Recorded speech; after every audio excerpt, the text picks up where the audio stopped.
this exhibition, it goes from clothes are from 1971 until now, and it's really important to give this unique access to pieces that have never been exhibited. And usually, unless you're a princess or a movie star, you don't have the chance to see the haute couture pieces, because even at the fashion show, they'll be probably 1 minute, 1.5 minutes on the catwalk, and then they're put back in the archives or they're sold, so we don't see them.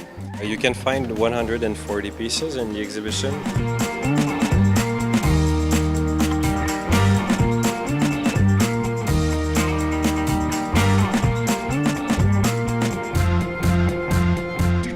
First of all, I was fascinated by food. I wanted to be pastry when I was very, very young.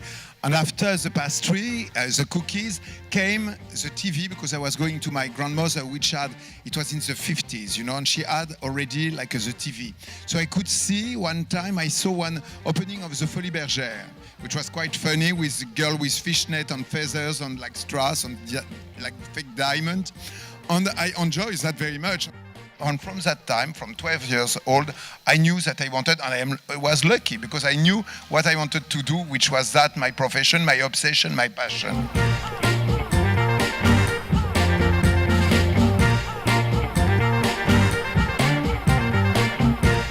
So my grandmother, she let me see everything I wanted to see at the TV, like I told you before. And I remember that she was like a nurse, you know, so she and she was going sometime out like to make like injection to people. And me during that time, I could like look what she has in her cupboard, and I discovered a corset. I didn't know what it was. It was like flesh color. It was with lace at the back. It was like strange and beautiful at the same time, very intriguing, you know.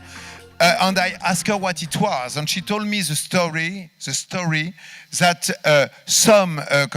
when she was young, you know, she was wearing that for the silhouette. So she was like taking some and drinking some vinegar, putting the corset, and with the contraction of the stomach when she was drinking the vinegar, the stomach has a contraction, and at that time she has to tirer. How would you say? To pull, you know, like the lace up, or so to make the waist very, very thin. Me, I didn't understand how torture and sadistic in some way and masochistic it was, but I loved it and I find it very nice and like that. So, you know, on me, I was so used little by little to hear that, you know, and to see that clothes and the way how you look can also influence your life, and you can speak or communicate, you know, with the clothes.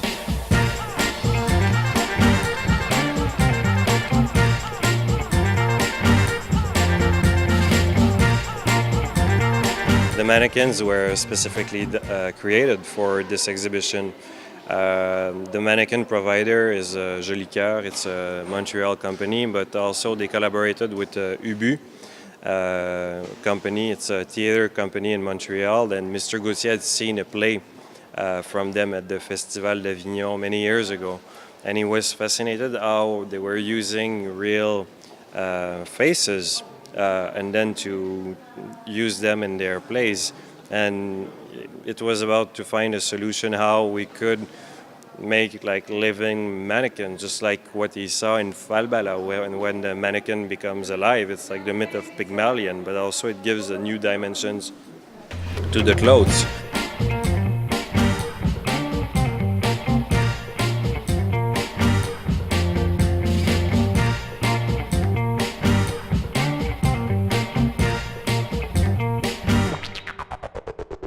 I should say that I make a fixation, let's say, with the stripe, because first, when I was a child, I used to have like some stripe t-shirt, which maybe I didn't like at the time, because of course when the parents put you into something, maybe you have some rebellious way and say, I don't want that, But little by little, you know, I saw some, you know, in the flea market, because when I was adolescent, it was the beginning. It was the flea market that became in fashion because it was not costing a lot, you know, it was quite cheap. And I saw the one of the Marine Française, you know, the French sailor one, which was a particular, like, which is white on the top, on top of the sleeve, on the top near the neck, you know. And I love that one. I find it very graphic, and I wear it with many different things.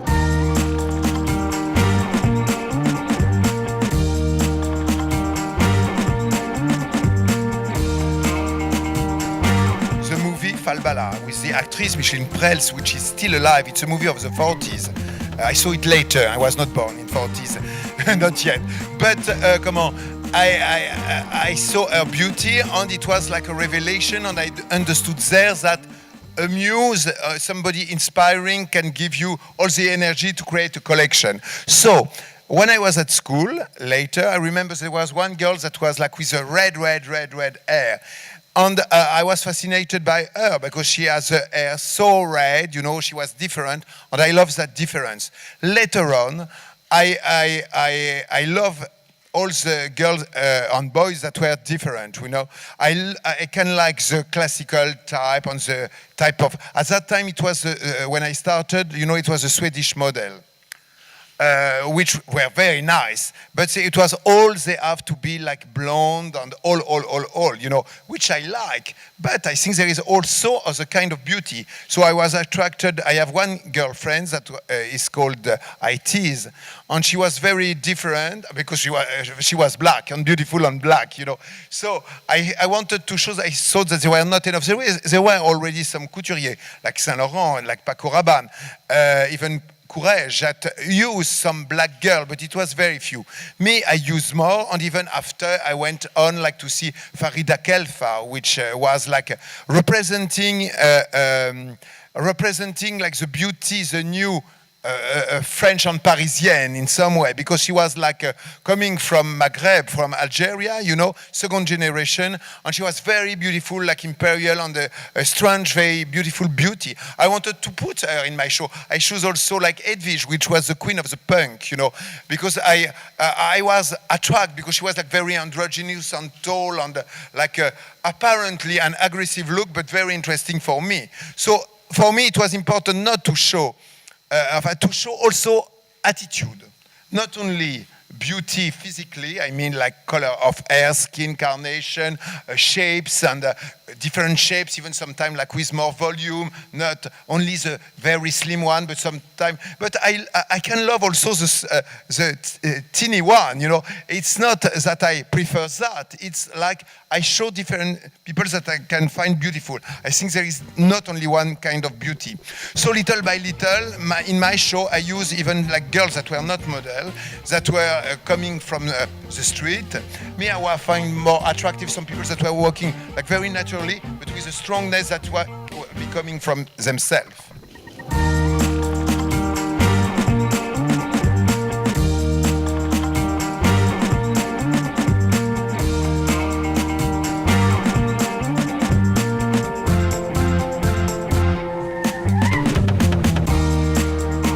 For the 10 can, you know, I was like opening like a boîte de petits pois. How would you say, like petits pois? Peas, from peas, you know. And no, it was not even that. It was for my cat. I was opening like one for the food for the cat. And I was opening and I take it, put through away the food for my cat that was eating.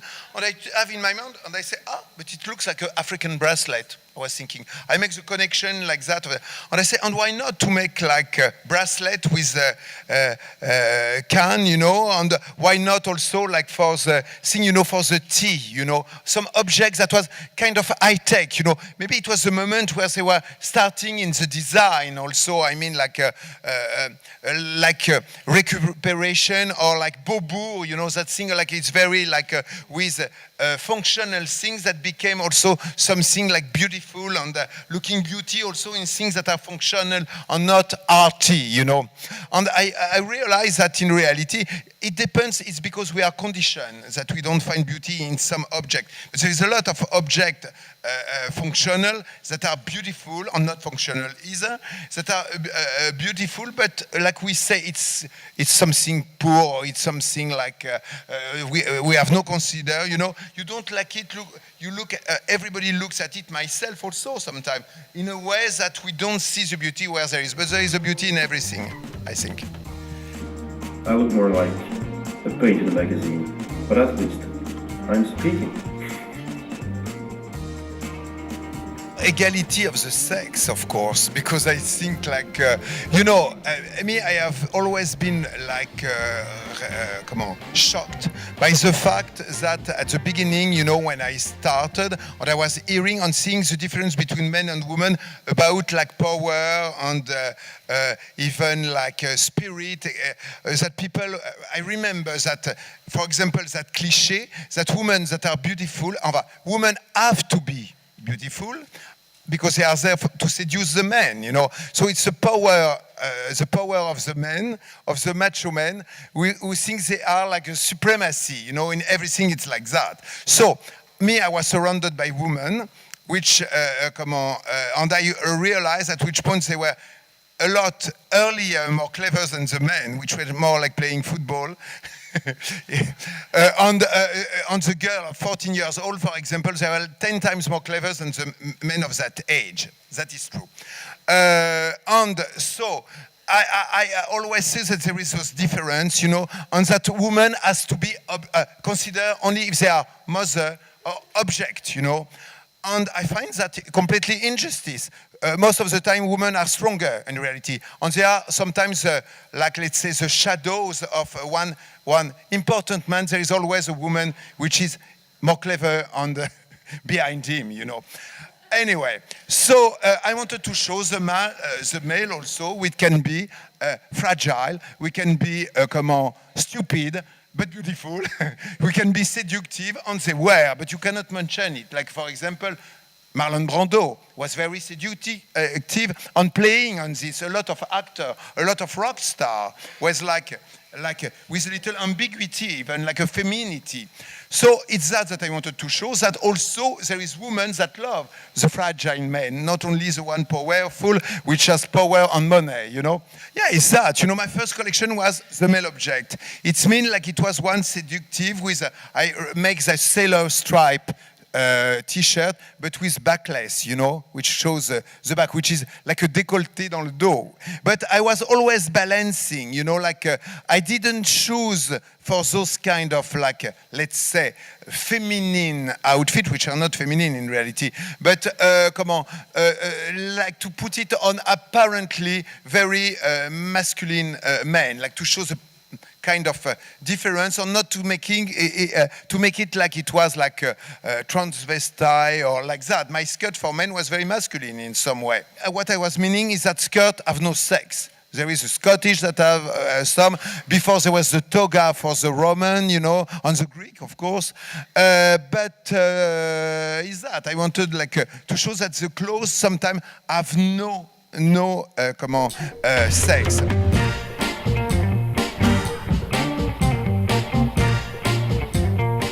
I think first I was fan of Madonna. I think maybe before she was fan of me.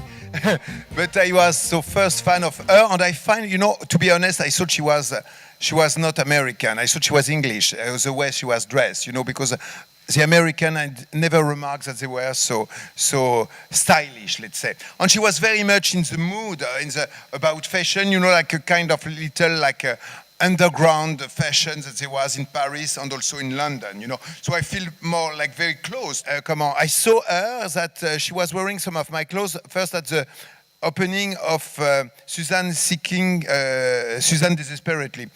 And she was wearing one of my Korsett dress already in '85. A white one with suspenders, like a men's suspenders in the top.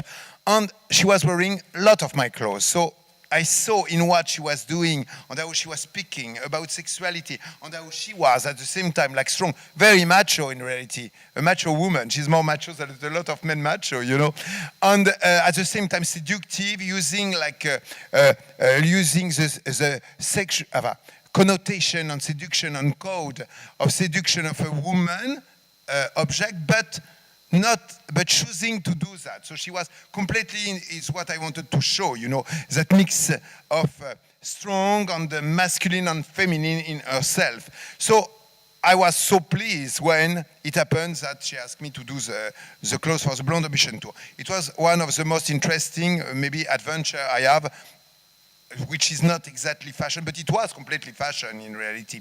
So we were just kids, but yes, but she was younger. She's younger than me. She has 6 years less. So it's why she says that to me. I was not so kid, but I was like a kid in front of her, like a fan, and we were fun to do it. And I think it was like only what she likes, and it was exactly what I loved, you know. So it was not like she knew, of course, that she was like provocating. Like, I should say that there is one thing, all the idea from the clothes were from me, but it's because she was choosing me to do the things that I was doing the best and that she preferred, and she was completely in osmose, you know, with it, you know.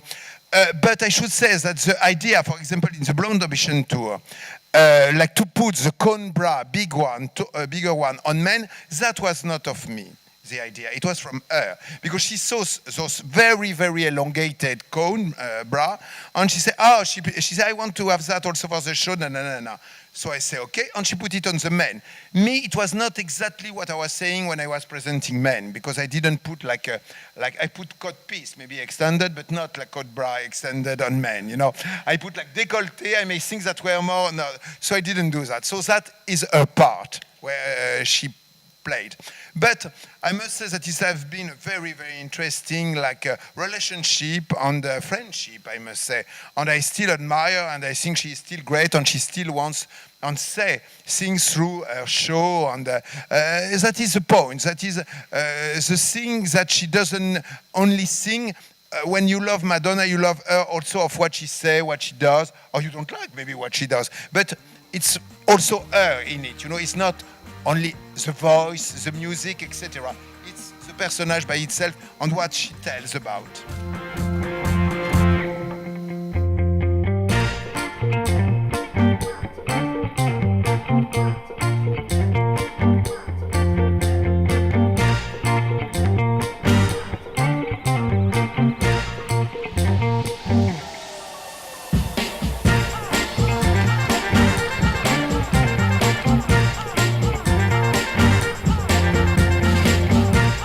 More than 700,000 people visited the exhibition, and after Rotterdam it will go to the Architectuurmuseum in Stockholm, and then to the Brooklyn Museum in next October in New York City.